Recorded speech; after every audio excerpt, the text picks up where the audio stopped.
Hello, good morning, नमस्कार, सभी का स्वागत है स्पिरिचुअलिटी मैटर्स अध्यात्म की और मेरे इस चैनल पे। आई होप सब अच्छा कर रहे होंगे अपनी लाइफ में, लाइफ को एंजॉय कर रहे होंगे, गीता सत्र का आनंद ले रहे होंगे और उस गीता ज्ञान से बहुत कुछ सीख रहे होंगे। तो हमने नवा अध्याय शुरू किया था जिसका शीर्षक परम गुह ज्ञान है। अभी तक 7 श्लोक हो चुके हैं, आज 3 और लेंगे, 10 तक कंप्लीट करेंगे। शुरू करें आज का सेशन, लेट्स गेट स्टार्टेड। 8वां श्लोक देखिए। प्रकृतिं स्वाम् अविष्टभय विसृजामि पुनः पुनः भूतग्रामम् इमं कृत्स्नम् अवशं प्रकृते वशात्। वशात का अर्थ होता है वश में।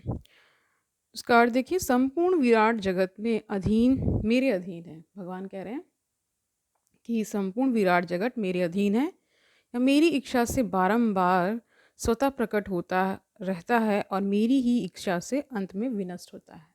ठीक है, समझ गए? अब इसका तात्पर्य देखिए, यह भौतिक जगत भगवान की अपरा शक्ति की अभिव्यक्ति है। 2 शक्तियां बताई गई थी ना, परा और अपरा। ठीक है, इसकी व्याख्या कई बार की जा चुकी है। सृष्टि के समय यह शक्ति महतत्व के रूप में प्रकट होती है, जिसमें भगवान अपने प्रथम पुरुष अवतार महाविष्णु के रूप में प्रवेश कर जाते हैं। वे कारण के साथ अर्णव जुड़ गया है ना, कारणा अवर्णव में शयन करते रहते हैं और अपनी श्वास से असंख्य ब्रह्मांड निकालते हैं और इन ब्रह्मांडों में से हर एक में वे गर्भोदकशायी विष्णु के रूप में प्रवेश करते हैं। इस प्रकार प्रत्येक ब्रह्मांड की सृष्टि होती है। वे इससे भी आगे अपने आप को क्षीरोदकशायी विष्णु के रूप में प्रकट करते हैं और यह विष्णु प्रत्येक वस्तु में, यहाँ तक कि प्रत्येक अणु में प्रवेश कर जाते हैं। इसी तथ्य की व्याख्या यहाँ हुई है, भगवान प्रत्येक वस्तु में प्रवेश करते हैं। जहाँ तक जीवात्माओं का संबंध है, वे इस भौतिक प्रकृति में गर्भस्थ कह रहे भौतिक प्रकृति में गर्भस्थ किए जाते हैं और वे अपने अपने पूर्व कर्मों के अनुसार विभिन्न योनियां ग्रहण करते हैं। इस प्रकार इस जगत यानी इस भौतिक जगत के कार्यकलाप प्रारंभ होते हैं। विभिन्न जीव योनियों के कार्यकलाप सृष्टि के से ही प्रारंभ हो जाते हैं। कह रहे हैं कि सृष्टि के समय ही जैसे जैसे चीज़ें बढ़ती हैं उसी तरह सारी चीज़ें अपने आप कार्यकलाप बनते ही रहते हैं ना। ऐसा नहीं है कि ये योनियां क्रमशः विकसित होती हैं। सारी की सारी योनियां ब्रह्मांड की सृष्टि के साथ ही उत्पन्न होती। मनुष्य, पशु, पक्षी ये सभी एक साथ उत्पन्न होते हैं क्योंकि वे पूर्व प्रलय के समय जीवों की जो जो इच्छाएं थी वे पुनः प्रकट होती हैं। इसका स्पष्ट संकेत अवशम शब्द से मिलता है कि जीवों की इस प्रक्रिया से कोई सरोकार नहीं रहता। वो पूर्व सृष्टि में जिस जिस अवस्था में थे वे उस अवस्था में पुनः प्रकट हो जाते हैं और यह सब भगवान की इच्छा से संपन्न हो जाता है। ठीक है, संपन्न होता है। यही भगवान की अचिंत्य शक्ति है। विभिन्न योनियों को उत्पन्न करने के बाद भगवान का उनसे कोई नाता नहीं रह जाता। यह सृष्टि विभिन्न जीवों की रुचियों को पूरा करने के उद्देश्य से की जाती है। ठीक है, अतः भगवान इसमें किसी तरह से बद्ध नहीं होते हैं। समझ गए? 9वां श्लोक देखिए। न च माम तानि कर्माणि निबध्नन्ति यानी बांधते हैं धनंजय उदासीनवत आसीनम असक्तम तेषु कर्मसु। इसका पूरा अर्थ देखिए। हे धनंजय, ये सारे कर्म मुझे नहीं बांध पाते हैं। मैं उदासीन की भांति इन सारे भौतिक कर्मों से सदैव विरक्त रहता हूँ। ठीक है, अब इसका तात्पर्य देखिए। इस प्रसंग में यह नहीं सोच लेना चाहिए कि भगवान के पास कोई काम नहीं है। वे अपने वैकुंठ लोक में सदैव व्यस्त रहते हैं। ब्रह्म संहिता में कहा गया है, क्या कहा गया है कि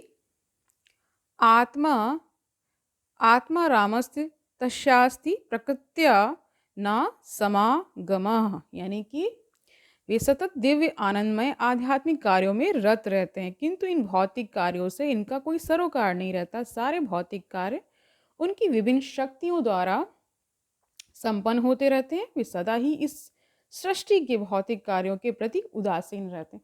उदासीन होने का अर्थ है कि वो एक बार जब सृष्टि बन जाती है तो फिर वो अपना हस्तक्षेप नहीं करते हैं। यानी कि मनुष्य को और प्रत्येक जीव को उसके कर्मों के अनुसार, जैसा वो कर्म करता है उस प्रकार फल मिलता रहता है।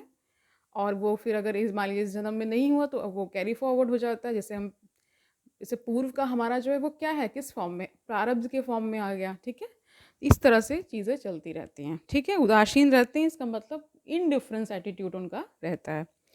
इस उदासीनता को ही यहाँ पर उदासीन वत कहा गया। यद्यपि छोटे से छोटे भौतिक कार्य पर उनका नियंत्रण रहता है, किंतु वे उदासीन वत स्थित रहते हैं। यहाँ पर उच्च न्यायालय के न्यायाधीश का उदाहरण दिया जा सकता है, जो अपने आसन पर बैठा रहता है, उसके आदेश से अनेक तरह की बातें घटती रहती हैं।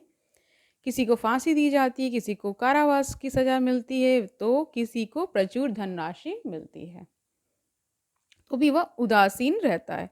उसे इस हानि लाभ से कुछ भी लेना देना नहीं रहता। इस प्रकार भगवान भी सदैव उदासीन रहते हैं, यद्यपि प्रत्येक कार्य में उनका हाथ रहता है। वेदांत सूत्र में कहा गया है, क्या कहा गया है, कि वे इस जगत के द्वंद्वों में स्थित नहीं हैं। ठीक है, वे इन द्वंद्वों से अतीत हैं। ना ही इस जगत की सृष्टि तथा प्रलय में ही उनकी आसक्ति रहती है। ठीक है, सारे जीव अपने पूर्व कर्मों के अनुसार विभिन्न योनियां ग्रहण करते रहते हैं और भगवान इसमें कोई व्यवधान नहीं डालते। अब 10वां श्लोक देखिए। मया अध्यक्षेण प्रकृति सूयते स चरम हेतु न अनेन कौन्तेय जगत विपरिवर्तते। विपरिवर्तते का अर्थ क्रियाशील से है। ठीक है, इसका पूरा अर्थ देखिए। हे कुंती पुत्र, यह भौतिक प्रकृति मेरी शक्तियों में से एक है और मेरी अध्यक्षता में कार्य करती है, जिससे सारे चर तथा अचर प्राणी उत्पन्न होते हैं। इसके शासन में यह जगत बारंबार सृजित और विनष्ट होता रहता है। इसका तात्पर्य देखिए। यहाँ यह स्पष्ट कहा गया है कि यद्यपि परमेश्वर जगत के समस्त कार्यों से पृथक रहते, किंतु इसके परम अध्यक्ष यानी निर्देशक वही बने रहते हैं।